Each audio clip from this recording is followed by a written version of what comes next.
sexy, sensualona. No es ella, ni tiene nada que ver, pero como vamos a hablar de presidentes, aquí está Arno Burkholder, doctor en historia, no director, doctor en historia y director, pues no, ni en su caso es director, porque él lo dirigen, pero es escritor y autor del libro Los últimos honores funerales presidenciales en México, nuestro doctor en historia. ¿Cómo está, doctor? Muy contento de estar aquí, Marco. Oye, siempre me encanta. Igualmente, amigo. Esa rolita de Santa Baby. Estaba pensando yo en presidentes. Ya sé que vamos a hablar de presidentes mexicanos y presidenta. Pero me recordó a Marilyn Monroe cuando le cantó el cumpleaños a John F. Kennedy. John F. Kennedy, por supuesto. Sí, el galán de los presidentes norteamericanos. Ese mero. Y la historia de Marilyn, que ya alguna vez la platicamos aquí, que fue horrible, la pobre mujer, pero que le cantó la de Happy Birthday, Mr. President. Así es. Entonces, y no sé por qué me lo recordó, porque vamos a hablar de las tradiciones presidenciales. Por ejemplo, una tradición que ya no es tradición, es que antes, los 1 de diciembre, o sea, hoy, era el día de posesión del nuevo o ahora la nueva presidenta. Así es. Mira, cada 6 años, 1 de diciembre, durante los últimos 100, fuera el día más importante, pues porque se acababa un periodo sexenal y empezaba otro. Entonces te imaginarás que toda la clase política y todo el país estaba pendiente a esa ceremonia importantísima.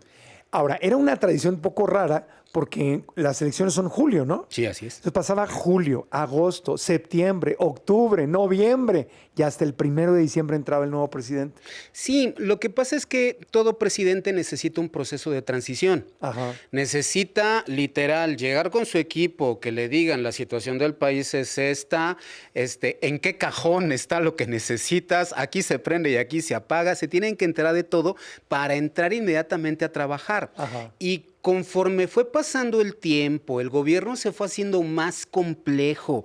Había muchas más cosas que negociar en el Poder Legislativo, pues necesitabas más tiempo. Y entonces por eso se extendía tanto ese periodo desde julio hasta diciembre. Por eso también la idea fue recortarlo ahora y que empiece en octubre, pues para que este periodo de transición no sea tan grande y también que el país no tenga esta sensación de, bueno, ¿quién está mandando? No ¿El que ya se va o la que va a llegar? Ajá. Que normalmente el presidente electo pues no abría la boca hasta el 1 de diciembre, ¿correcto? Pues mira, no? Era de esperarse que se dedicara a armar su gabinete, empezar a decidir quién le podría ayudar, enterarse todavía más de lo que pasaba en el país. Piensa que eran secretarios de Estado que estaban enfocados en lo suyo, normalmente la Secretaría de Gobernación, y pues de repente enterarse de veras de la economía, de repente enterarse de veras de salud, de enterarse de veras de educación, pues no tenían mucho tiempo, había que saber de todo. Claro. Y entonces por eso era importante que se dedicaran a eso, aunque sí hubo por lo menos una vez en la que un presidente electo sí tuvo un papel importante en su periodo de transición. Cuando fallece el general Lázaro Cárdenas en octubre de 1970, es tan importante su muerte que el presidente Díaz Ordaz decide, quiero a todos los expresidentes vivos, en ese momento Emilio Portes Gil y Miguel Alemán, y quiero al presidente electo, Luis Echeverría. Quiero que todos hagamos guardia de honor, pues porque se acaba de morir alguien importantísimo. Aparte todos eran del mismo partido, eran totalmente, del PRI, claro que no había conflictos. Ahora, cuando entra Claudia Sheinbaum, ella ya no entró el 1 de diciembre del año pasado. No. Ella entró en octubre, dices. Así es. ¿Fue la primera que entra, la primera presidenta que oficialmente toma protesta en octubre? Sí, totalmente. Y además ahí ocurrió algo que hacía mucho que no pasaba. Ajá. Los presidentes, desde Lázaro Cárdenas hasta Enrique Peña Nieto, gobernaron 6 años. Ajá. Por el cambio, por el ajuste presidencial, Andrés Manuel López Obrador gobernó únicamente 5 años, 10 meses. 5 años, 10 meses, pero esos últimos meses los echó. Ya recordarás. Y entonces, vaya, caray. Y entonces... Valieron por otros 6 años. Híjole, qué no, caray. pues metió la reforma judicial y metió, como que puso todos los candados que quería poner. Tenía una prisa brutal. ¿Sí? Y entonces, por eso, sí, Claudia Sheinbaum es la primera que empieza su periodo presidencial en octubre. Ya, empieza en octubre y tiene lógica porque esperarte desde julio hasta diciembre. Ahora, también cuando entró AMLO, el tema, bueno, ese lo vi en el documental de VIX de la historia del PRI, ¿no? Que cuando sale Peña Nieto, fue también la primera vez, o sea, AMLO, antes de haber tomado la protesta como presidente, empezó a operar como presidente. Sí, Casi, ¿no? Yo no diría que fue la primera vez, pero ¿No? sí digamos que es el momento más cercano y sí más dramático, más importante. Sí es cierto. Entonces, salió cuando antes, López pero entró Obrador antes también. toma posesión, bueno, cuando López Obrador gana la presidencia el 2 de julio, ahí hubo un acercamiento con el gobierno que sale de Peña Nieto. Ajá. Y ahí hay que decirlo, Peña Nieto de inmediato decidió dejarle todo el control del país. Sí. Por eso, en ese periodo de julio a diciembre de 2018, entre otras cosas, se decide que el aeropuerto de Texcoco no se va a construir. Sí, se cancela y el lo aeropuerto. decide el presidente electo. Ajá. Mientras que el presidente saliente dio un paso atrás y dejó hacer lo que Y quisiera. no dijo nada. No dijo nada. Siempre está el gran misterio por qué no lo contradijo, si entró haciendo cosas muy diferentes a las que Peña Nieto había... Mira, en alguna entrevista dijo Peña Nieto, no habló específicamente de eso, pero hay una declaración que quizá nos permite entender un poco. Él dice, el país estaba tan convulsionado que lo mejor era empezar a dejar que López Obrador tomara decisiones lo más pronto posible. Ajá. Puede haber sido esa la razón. Sí. ¿Qué tan cierto será que cuando entra y sale un presidente, especialmente de partidos distintos, siempre hay como un acuerdo de paz? Es como, a ver, yo ya te doy todo, te cedo, no me meto, pero no vengas a perseguirme. Sí, No totalmente. me vayas a querer enjuiciar por lo que hice en el pasado y todo. Porque lo vimos, ¿no? Cuando Fox entró, que era, odiaba al PRI, que chamacos, y vamos a sacar del PRI de los pinos. En cuanto entró, se apaciguó. No dijo ya nada en contra del PRI, ya no. Igual también AMLO entra y sale otra vez el PRI y no pasa nada. ¿Habrá esa conciliación por el bien del país de decir, oye, no vamos a perseguir a expresidentes? Sí, absolutamente. Y ese es un acuerdo tácito, obviamente no está escrito en ningún lado, pero es un acuerdo tácito que viene desde Lázaro Cárdenas. Lázaro Cárdenas es el último que sí se enfrenta a un expresidente, Plutarco Elías Calles, pero a los que estuvieron después, estuvieron antes, Emilio Portes Gil, Pascual Ortiz Rubio, Abelardo Rodríguez, no los toca. Y a partir de ahí, los presidentes que vinieron sí tenían esa regla de al expresidente no se le toca. ¿Por qué? Pues porque sigue siendo una figura política importante, porque sí puede convulsionar al país y al final todos somos parte de la institución fundamental en la vida política de México. Así que lo mejor que podemos hacer es no pelearnos y en todo caso utilizar canales indirectos para dejarle claro al expresidente que algo no nos gusta, especialmente a la prensa. Siempre es común que al expresidente la prensa lo trate de forma brutal, que les den espacio para decir lo que quieran. Por lo menos eso pasaba en los años del PRI. ¿Para qué? Pues para aligerar un poco la atención de la gente, que claro que decía, ese expresidente no hizo lo correcto, mucha corrupción, represión, lo que hubiera. A través de la prensa lograba mitigarse ese enojo social. Y no pensar en un mecanismo mayor, no pensar en vamos a hacer una investigación, vamos a meterlo a la cárcel. No, eso no. Sí se nota que hay un pacto, pero fíjate que es un pacto que viene desde la época del PRI. Aunque fuera el mismo partido, queda claro que van entrando generaciones y a lo mejor no les gusta la generación pasada por muchas cosas, pero no lo van a tocar a él. Sí pueden tocar a sus secretarios de Estado. Cuando la situación es muy grave, pueden tocar a familiares del expresidente. Ahí está el caso de los hermanos Salinas con Zedillo. Pero al presidente de la República, no, a ese no lo toques. El país no lo resistiría. O sea, el último presidente que fue atrás del expresidente fue Lázaro Cárdenas. En este ¿Y caso, por qué? con Plutarco Elías Calles, porque Plutarco Elías Calles, cuando deja la presidencia en 1928, se convierte en un auténtico jefe máximo. La presidencia como tal no es tan poderosa. Él es el último caudillo de la revolución y todos los revolucionarios van a él a pedirle ayuda, consejo, prebendas y demás. Eso hizo que fuera tremendamente poderoso durante los gobiernos que hubo desde 1928 hasta 1934. Recordemos que esos años pertenecían a Álvaro Obregón en su reelección, pero lo mataron. Y entonces hubo que poner a presidentes que tomaran su lugar. Un primer presidente, Emilio Portes Gil, que nada más iba a gobernar 2 años. Un presidente llamado Pascual Ortiz Rubio, que iba a gobernar los 4 años restantes, pero a los 2 años renunció. Y un último presidente, Abelardo Rodríguez, que renunció los últimos 2 años. Ahí el poder de Calles se vuelve tan grande que empieza a intervenir, entre otras cosas, en los gabinetes. Cuando llega Cárdenas, había que dar un dice manotazo. es, no. Manotazo. Manotazo total. Yo soy el presidente. Así es. Y eso que se volvió una tradición, vamos a hacer una pausita, se volvió tradición incluso dentro del PRI, que cada nuevo presidente llegaba y daba un manotazo para establecer que yo soy el nuevo presidente y la autoridad la tengo yo. Bueno, ahorita hablamos de eso. Vamos en a el una sistema pausita. solo cabe un sol. Claro, un sol nada más y el sol soy yo. Bueno, pausita y volvemos con más. Arnold Burkholder, doctor en historia, está con nosotros. Arnold Burkholder, doctor en historia, que vino hoy disfrazado de reno. No, Un día de Santa Claus, quizá. no, nada que ver. Oye, estamos hablando de las tradiciones presidenciales y nos quedamos en es chismecito histórico, chismecito presidencial, los manotazos. Es decir, cuando entraba un nuevo presidente, no todos, pero la mayoría daban un manotazo. Es decir, el que manda soy yo, solo hay un sol, aquí está. Entonces, por ejemplo, Salinas de Gortari fue un manotazo muy conocido. Sí, por supuesto. Muy público, que fue el... ¿Qué hizo Salinas cuando entró? Lo que hace Salinas es que mete a la cárcel al líder del sindicato petrolero, el más importante del país, Joaquín Hernández Galicia, en 1989. La quina. El cual había apoyado a Cuauhtémoc Cárdenas, el candidato opositor, en las elecciones de 88. Ah. Sí. Y entonces Salinas se la cobró. Y ese fue un manotazo brutal que Salinas tenía la necesidad de dejar claro, el que manda soy yo, Ajá. y aquí no se mueve nadie. Y por eso este tipo se va derechito a la cárcel. Y estamos hablando de un señor que era importantísimo. Claro, es el director de Pemex. El líder del sindicato El petrolero, que mira, básicamente era el número 2 de Ajá, Pemex, y de no nada más de Pemex. Pemex, de toda la industria petrolera. Era un importante. intocable. Y llega Sí. Salinas, da un manotazo y lo corre. En su día, ¿qué fue el Lo día mete- 1? No, eso ya ocurrió en 1989, a unos meses de haber empezado A unos el meses. mandato. Sí.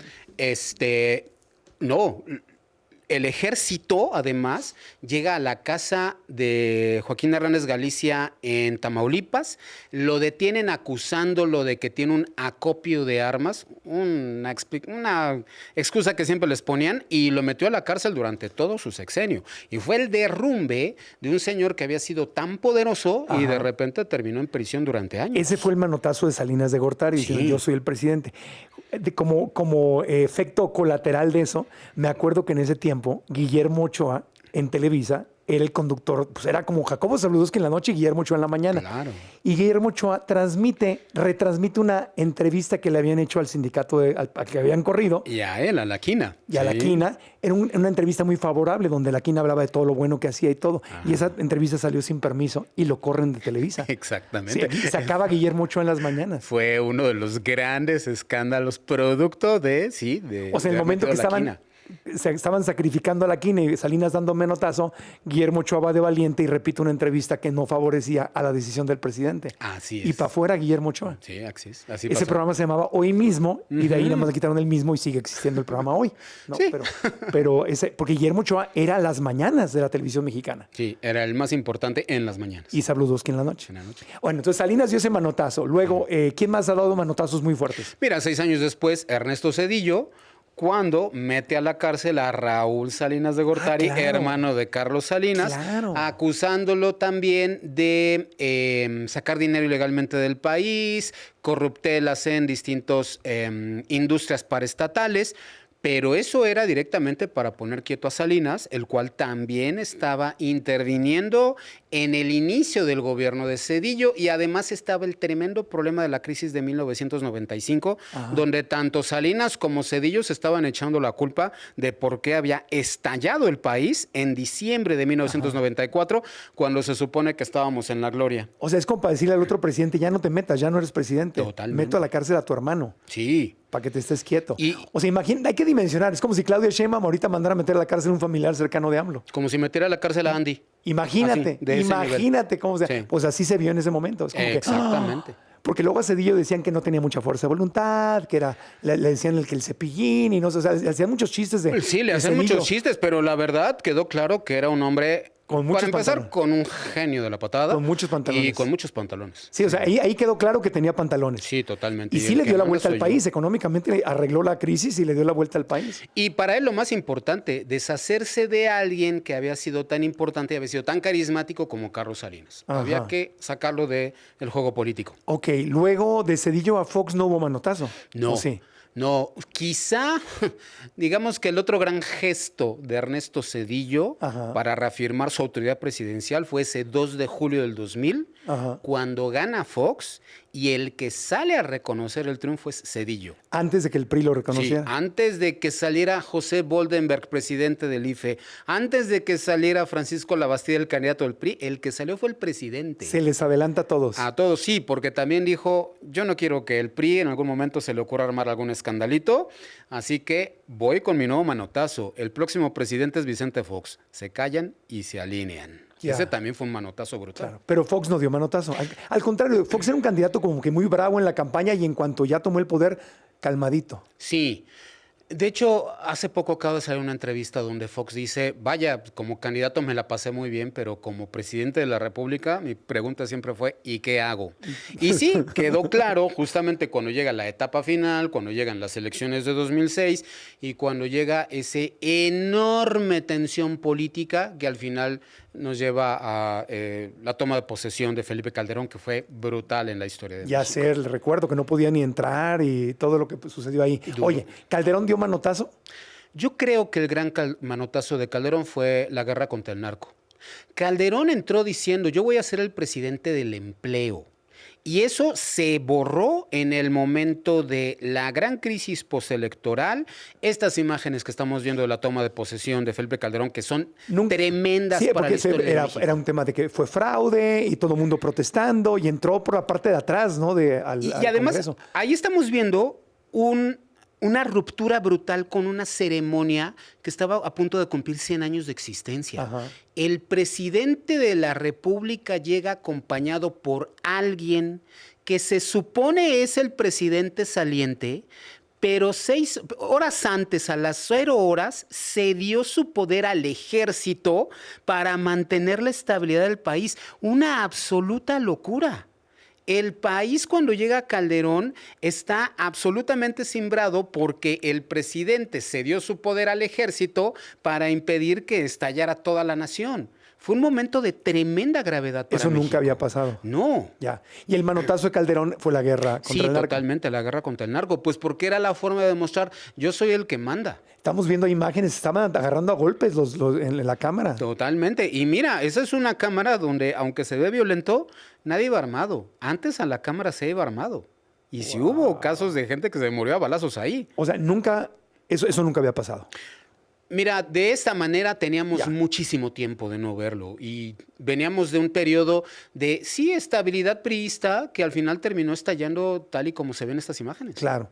Que no estalló con Fox, estalló con Calderón. Estalló con Oye, Calderón. y luego viene AMLO. AMLO sí da manotazo cuando... Ah, no, perdón, viene Peña Nieto. Viene Peña Nieto. Perdón, ¿Peña Nieto dio manotazo?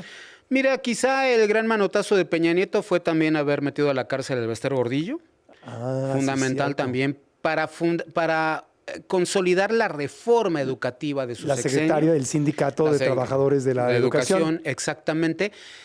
Pero también pensemos que era un presidente que tenía el respaldo del PAN, tenía el respaldo del PRD, tenía el respaldo del PRI para hacer su proyecto llamado Pacto por México. Ajá. Ahora, el problema de Peña Nieto es que hereda la guerra contra el narco. Claro. Y la va a tener que mantener durante su sexenio. Sí.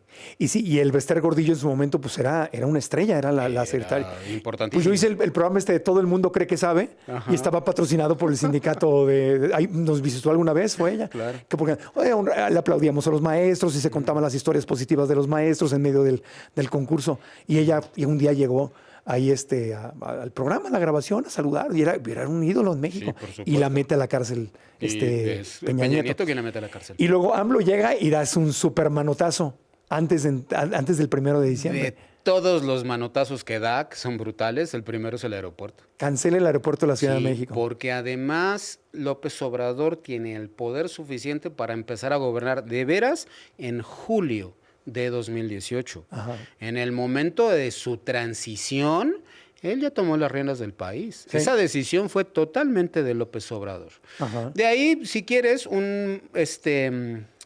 una decisión simbólica pero importante para su sexenio. Cambiar otra vez el orden de los colores de la banda presidencial. Ajá. La banda presidencial que usó López Obrador estaba colocada de tal forma que él quería. Durante los años de Felipe Calderón se cambió el orden para que el color rojo quedara más cerca del cuello del presidente y fuera, digamos que... Verde, blanco y rojo. Más cercana a como tiene que quedar la banda, supuestamente. Y otra vez fue López Obrador quien decidió, se cambia el orden de la banda, y se cambió en esos 6 meses de la transición. Y esa banda que trae puesta Enrique Peña Nieto y que entrega, está colocada tal y como lo usaban los presidentes del pasado, los presidentes priistas. Rojo, el blanco. verde más pegado al cuello y el rojo hasta... Rojo, hasta blanco y verde, al revés. Así es. Ok, muy interesante. Bueno, y vamos a hacer una pausita. Claudia Sheinbaum no dio manotazo.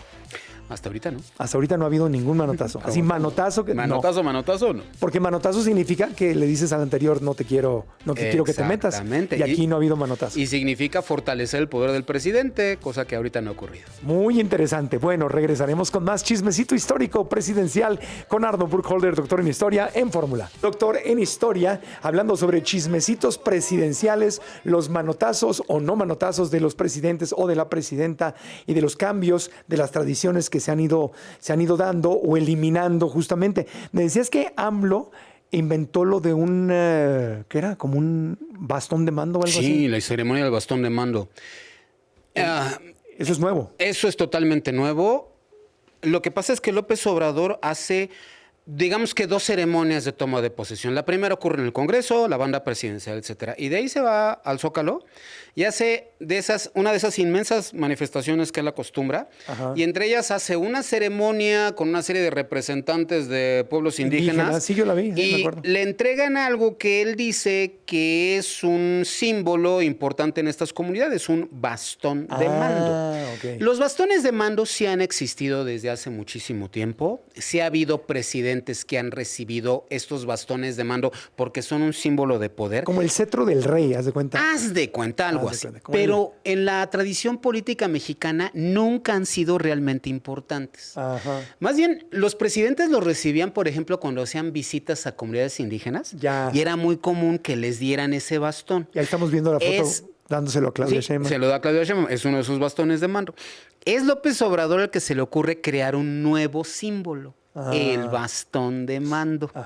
Con esta idea de remontarlo a las tradiciones indígenas y hacerlo más importante que la banda presidencial, ¿eh? Esa ha sido la idea tanto con López Obrador como con Claudia Sheinbaum. Ok. Oye, ¿es verdad que hubo alguna vez un intento de asesinato en una toma de protesta de un presidente? Pero claro. ¿De quién fue? 1930. Un señor que se llamó Pascual Otis Rubio, un presidente muy poco recordado en el país. Un hombre que había sido embajador en Brasil y un día le dicen, oiga, véngase de inmediato a la Ciudad de México, urge que pase usted a Palacio Nacional. Él va y dice, van a querer que sea yo secretario de Gobernación o algo así. Y le dicen, oiga, necesitamos que sea usted candidato a la presidencia. Y ¿yo? Sí, usted. Bueno, pues va. Compite en 1929, es el primer candidato propiamente del PRI, aunque el partido se llama de otra manera, y obviamente gana. Bueno, llega... 5 de febrero de 1930, toma de posesión, que fue en un estadio deportivo que existía, se llamaba el Estadio Nacional, que estaba en lo que hoy es el multifamiliar Juárez, en la colonia Roma. De ahí se van a Palacio Nacional, hacen una fiesta, etcétera, etcétera. Salen de Palacio, el presidente va en su coche con su familia, va sentado en el asiento de atrás, y de repente, por la izquierda, llega un tipo, saca una pistola y lo balacea en la cara. Afortunadamente, en esas vueltas de la vida, la bala que le disparó le entra por una mejilla y le sale por la otra.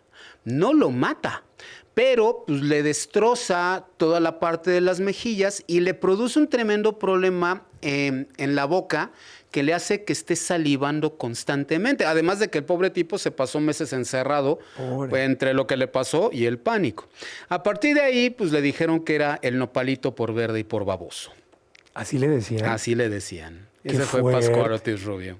Que eso era bullying. Totalmente. O sea, Y burlarte además, de una discapacidad por un balazo. y encima, más bien, pues tenía a Plutarco en las calles, que como ya comentamos antes, pues tenía realmente el control del país. Al final, Otis Rubio tuvo que renunciar 2 años más tarde, pues porque Calles no lo dejaba gobernar.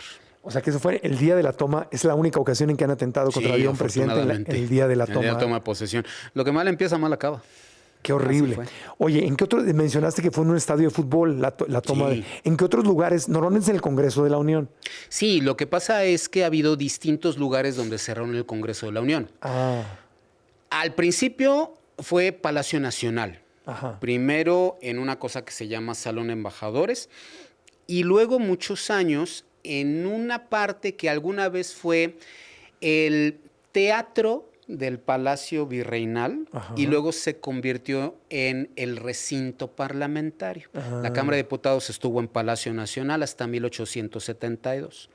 Ocurre un incendio y entonces tienen que mudar a los diputados a un teatro que estaba en la calle de Donceles que se llamaba Iturbide.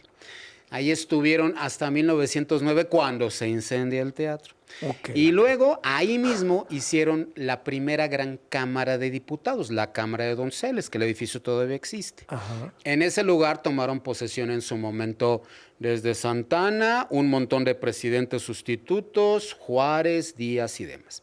Llega la Revolución Mexicana y especialmente con Álvaro Obregón y con Plutarco Elías Calles y hasta Lázaro Cárdenas, la revolución dice, hombre, la hicimos para todos, el pueblo tiene que estar presente, no hay espacio en la Cámara, ¿dónde los metemos? Pues tenemos un estadio, el único que había en ese entonces, el Estadio Nacional en la colonia Roma, y se les ocurre por primera vez hacer de la ceremonia un evento masivo. Vamos a llenar eso. ¿Un estadio en la colonia Roma? Sí, ya no existe, obviamente. No, obvio, claro. Pero Ahí ahí había. hubo alguna vez un estadio. Ok. El gobierno de la República tenía la idea de hay que impulsar el deporte porque también va a servir para que los mexicanos seamos mejores. Ok. Entonces ahí tomaron posesión Calles, Pascual Ortiz Rubio y Lázaro Cárdenas, en esta idea de que la gente nos acompañe. Luego se regresaron a Donceles, porque pues, ya estuvimos demasiado con gente, vámonos otra vez chiquito. Y eso ocurrió hasta 1977, aunque hubo momentos en los que a Donceles había que hacerle reformas. Entonces, ¿dónde nos vamos? Pues vámonos a Bellas Artes. Es bonito, tiene su carácter importante, está bien. Ahí, por ejemplo, tomó posesión Adolfo López Mateos. En 77 hay una reforma política, se dobla el número de diputados, ya no caben. Hay que hacer un nuevo palacio. ¿Cuál hacemos? Donceles, el cual se inaugura en 1981. Y a partir de ahí hasta el día de hoy, en Donceles, los presidentes de la República Sí. toman posesión. ¿Pero es verdad que alguna vez se tomó poder en Bellas Artes? Sí, claro. ¿Y en el Auditorio Nacional? Sí, también. Ah, sí. ¿Y por qué? ¿Cómo? Ok.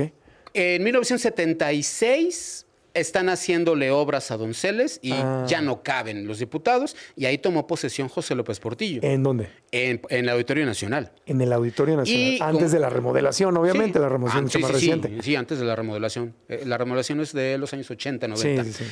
Y en 1958 Adolfo López Mateos toma posesión en Bellas Artes. ¿Y eso por qué? Porque también estaban remodelando Donceles, entonces, pues, ¿dónde metemos a los diputados y a los invitados? Pues llévatelos a Palacio, pues está Ya. bonito, hombre, ¿cuál es el problema? Oye, también es verdad que antes se juraba en el nombre de Dios y ahora se protesta. O sea, hubo un momento en que las palabras, era como Estados Unidos, donde se usaba la palabra Dios y se metía como la religión en el gobierno. De hecho, era mucho más importante. Mira, este es un país al que le costó convertirse en una nación, o sea, una comunidad que se integra por símbolos, por costumbres, etcétera.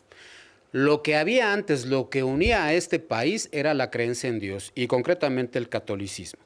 Entonces, de 1824 a 1857, en esa ceremonia de toma de posesión siempre se señalaba, juro por Dios y los santos evangelios, etcétera, etcétera, etcétera. Así fue en 1824, Ajá. 1836, 1847, etcétera. Llega 1857 y hay un cambio brutal que se llama la Reforma, Ajá. donde este país ya quiere ser laico. Benito Juárez. Totalmente Benito Juárez. Y entonces cambia el texto. Juro desempeñar leal y patrióticamente el encargo de presidente de los Estados Unidos mexicanos, etcétera, etcétera. ¿Pero te siguen diciendo juro o lo cambiaron a protesto? Ah, ese es un asunto muy interesante. Cuando decían jurar, estaban vinculando directamente a Dios. Claro. La Constitución del 57, como les acabo de leer, ya no lo menciona, pero deja todavía ese detallito con la palabra juro, pues porque no puedes cambiar rápidamente este país y dejar de lado la influencia religiosa. Donde en realidad cambió fue en 1917, donde ahora sí dice, protesto guardar y hacer guardar la Constitución política de los Estados Unidos mexicanos. O sea, ya se consolidó la idea de estoy tomando posesión ante la nación y ellos son los que me avalan. Y es verdad que antes se decía, lo juro, y decía, si es así, si lo hiciere, que Dios os lo premie o si no, que os lo demande. O sea, invocando a Dios como testigo. Y luego ya pasan al tema de que si no es así, que la nación te lo demande. Exactamente. De Dios a la nación. De la legitimación divina que Dios me da el cargo a la legitimación nacional. Es el pueblo el que me otorga el cargo. Ya. Entonces ya se protesta ante la nación y antes se juraba ante Dios. Así es. Y eso cambió. Fue la separación de la iglesia y el poder. Exactamente, lo que hizo este país moderno. Pero que en Estados Unidos, curiosamente, no ha pasado, porque allá se sigue hablando en los billetes de en Dios confiamos y Dios bendiga a América, así dicen ellos. Sí, pero piensa que hay una enorme diferencia. No hay una religión de Estado en Estados Unidos. Lo que hay es una creencia en Dios. Pero son cristianos. O sea, no es una religión porque hay muchas religiones protestantes. Ese es el punto. Pero es el cristianismo. Sí, pero eso permite que el presidente, si quiere, puede decir juro o puede decir protesto. El presidente puede poner su mano sobre la Biblia o sobre algún otro libro. Podría ponerlo sobre la Constitución norteamericana y su conjunto de leyes sin ningún problema. La idea de Dios para el pensamiento político norteamericano es mucho más amplia que lo que nosotros tuvimos. Por eso decir que Dios me ayude, so help me God, al final no implica creencia en una religión en específico. Ahí lo que hace es integrarlas a todas. Sí. Aunque eso también provoca que a los ateos norteamericanos no les guste, pero bueno. Claro. Pero es como, se habla de Dios en general, pero es un Dios cristiano. Sí. O sea, ahorita, por ejemplo, que llegó el primer musulmán a ser alcalde de Nueva York. Bueno. Y que ya hay algunas diputadas. Dios lo ayude. Hay algunas representantes de la Cámara que son musulmanas. Sí. Y hay algunos judíos como Bernie Sanders. Claro. O sea, que hay gente no cristiana. Fíjate, si Bernie Sanders fuera presidente de Estados Unidos, si él quisiera, podría decir que Dios me ayude en el entendido de que está hablando del Dios judío. ¿Cuál es el problema? Ningún problema. Ninguno. Pero se sigue hablando de Dios. En Estados Unidos no está tan clara la separación porque muchas de las legislaciones están con base en que si esto es pecado y que si a Dios no le gusta. O sea, el tema de Dios sigue siendo una discusión en el Congreso para las leyes. En México eso ya no. No, afortunadamente ya no. Pero también creo Aunque algunos quieren regresar a eso. Algunos quieren regresar a eso y algunos muy famosos. Aunque creo que eso permite, por lo menos para los norteamericanos, tener esta idea de tenemos un Dios de muy distintos rostros, que al final lo que hace es unirnos a todos. Y entonces por eso les funciona. Como en nuestro caso siempre fuimos católicos, en el caso mexicano, cuando hablaban de Dios, hablaban del Dios católico. Y entonces eso no permitía la modernización del país. Y al final por eso quedó fuera. ¿Quién quiere regresar a eso? Eduardo Verástegui es el más de ultraderecha, ¿no? Sí, yo creo que es el más famoso últimamente. Si él pudiera ser presidente, él haría un gobierno católico guadalupano, prohibiría el aborto, él trae toda esa corriente, es súper trompero.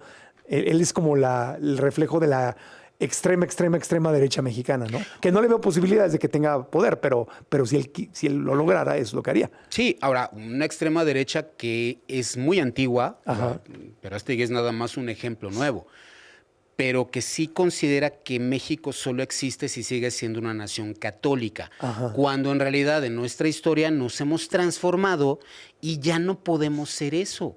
Somos un estado laico con un montón de religiones y un montón de gente atea, y hay que tomarlos en cuenta a todos. Ya. ¿Tú crees que alguien como Eduardo, porque es que me pongo a pensar en esto, porque cuando Trump se lanzó de candidato en Estados Unidos, todo el mundo decía Trump es un chiste. Y no lo vimos venir. Claro. No se le tomó en serio, ni en su partido lo tomaron en serio, ni los demócratas lo tomaron en serio, porque parecía que era un chiste. Ahora, la figura de Trump en Estados Unidos, evidentemente, era muchísimo más fuerte que Eduardo Verástegui en México. Sí. Pero también ahorita Eduardo Verástegui se le ve como que no, pues está loco, ni de chiste podrá llegar. Así se hablaba de Trump. Tienes toda la razón.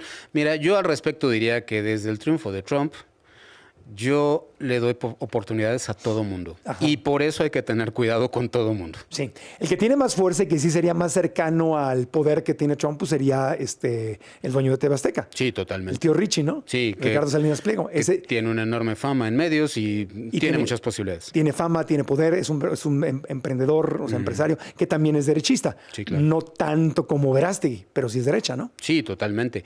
Y bueno, pues es un hombre que ha hecho una empresa conociendo muy bien al tipo de público, con sus tiendas y demás, que al final es hacia quien se orientaría para que voten por él en el caso de que quiera ser candidato a la presidencia. En el caso. Y el PAN ahora con este nuevo logotipo y todo, y está hablando de los valores y de la familia, también se le ve como un sesgo de que se está yendo más a la derecha, también de lo que era el PAN de hace unos meses, al nuevo PAN que están tratando de lanzar, ¿no? El PAN, desde que nace en 1939, fluctúa entre una tradición clase mediera moderna y una tradición muy católica y muy del siglo XIX. Ajá. Y ahorita la segunda es la que está pegando no nada más en México, sino en todo el mundo. Claro. Entonces, Bukele en El Salvador, exactamente. por ejemplo. Ajá. A mí tampoco me gusta, pero entiendo que pueden tener posibilidades si saben manejarlo. La realidad es que la brecha se está haciendo amplia, ¿no? O sea, la izquierda se va más a la izquierda, la derecha se va más a la derecha. Yo soy centro, a mí me gustaría como un puente entre esas dos, pero la realidad es que el mundo entero, no México, el mundo entero se está dividiendo. Estados Unidos parecen dos países en uno. Exactamente. ¿Crees que eso nos pueda pasar o ya nos está pasando en México? Ya, pero claro que estamos ahí. ¿Y qué dice la historia? ¿Qué pasa cuando eso sucede? Porque no es la primera vez en la historia que sucede. El conflicto que viene es brutal, porque al final lo que tienes es dos polos que no quieren negociar entre ellos. Ajá. Y que lo único que deciden es que se van a pelear por el poder. Y eso es muy peligroso. O sea, en los extremos no le ha ido bien a ningún país en la historia. No, nunca. Nunca. Los extremos siempre terminan estallando. Al final se vuelve necesario un acuerdo entre las élites y encontrar un punto medio. Pero tal y como están las cosas ahora en México, desgraciadamente no veo quién lo pueda hacer. Y ya nos vamos, pero eso es cíclico, le ha pasado a México antes, o sea, se ha abierto esa brecha de izquierda y derecha y luego se vuelve a juntar más o menos y se equilibra, ya hay negociación y luego se vuelve a abrir. ¿Es un ciclo esto? Mira, yo creo que la última vez que pasó algo así fue justamente hace 100 años con la Guerra Cristera, donde al final el acuerdo fue la iglesia va a seguir siendo importante en la vida social, va a tener un cierto espacio en la educación, pero el que manda es el Estado. Y el Estado le va a reconocer un cierto espacio a la iglesia a cambio de que le permita gobernar. Eso después permitió que dentro del PRI hubiera una suerte de péndulo entre los presidentes que gobernaron, algunos un poco más cercanos a la izquierda, un poco más cercanos a la derecha, hasta que el modelo terminó reventando a principios de los 80. Está sabroso el tema, hay que seguir platicando.